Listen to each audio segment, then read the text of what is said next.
After almost 20 years of thinking of Dynasty Warriors 3 as just another Dynasty Warriors game, never really caring for it, nor its Extreme Legends expansion, I decided to go back and play it again and see if I still view this entry as one of the pointless ones akin to Dynasty Warriors 5 and 8.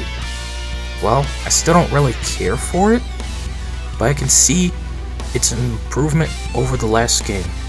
My first, Dynasty Warriors 2, while I'll always prefer 2 over 3, I will admit the third game ain't as bad as I thought growing up. So enough of an intro, let's jump into the game and review it.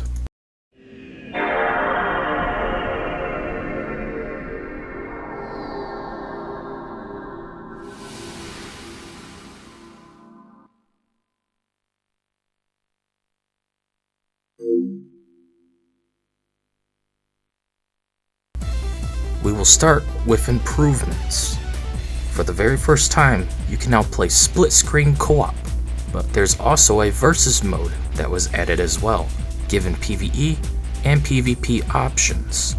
Versus would be removed in later entries, however.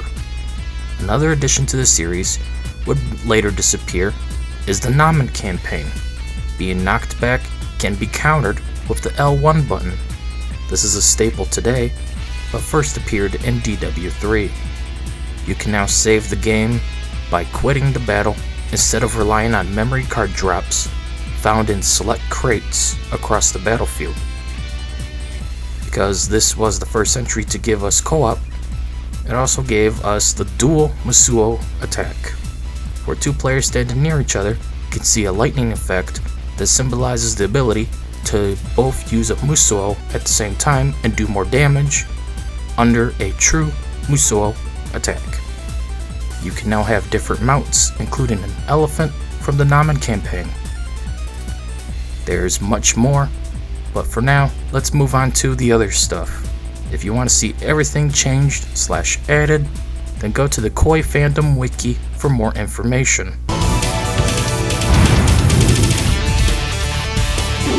So, you see, magic is nothing to be afraid of. Attack! While the first game in the series, Dynasty Warriors 2, had a whopping 28 officers to play as, with several being new to the series. Remember, Dynasty Warriors 2 was the first in the new style of gameplay that we know of today. But the first game, simply Dynasty Warriors, was a PlayStation 1 weapon-based fighter akin to Battle Arena Toshinden and Soul Calibur, for those too young to remember the PS1 era. So, how many are in the third game? We went from 28 to an expanded 41 officers, meaning we see a whole 13 new set of playable characters, 2 of which will never return, being Nuwa and Fushi. They appear in the Warriors of Orochi series, however. So we see Shu and Wei have a total of 10 officers, and Wu having 13. The new Wei officers are Shu Huan, Zhenji, and Zhanhe. For Shu, we got 2 new officers being Wei Yan and Peng Tong. Wu got 4 new officers being Huang Gai, Sun Ce, Dai Xiao, and Xiao Xiao. The other faction got 4 playable characters, Fushi, Nuwa, Shu Rong, and Menhuo. Lord Menghu, bad news! We're in trouble! Don't you dare disturb my meal! Or would you prefer me to eat you? I'm sorry, but there's a large army approaching from the east! What?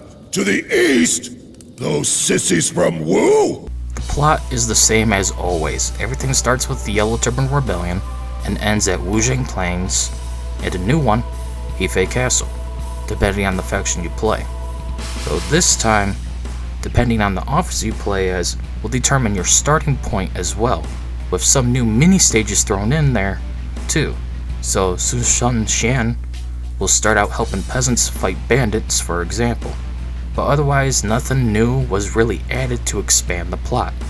Sun Jian starts his infamous quick death here though, so Sunjian fans enjoy watching him get crushed by boulders, or in later games, a random arrow. Going?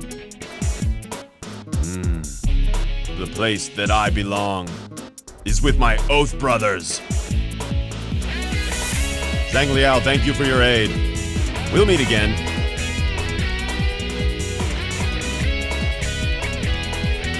Lord Guan Yu, we shall meet again on the battlefield.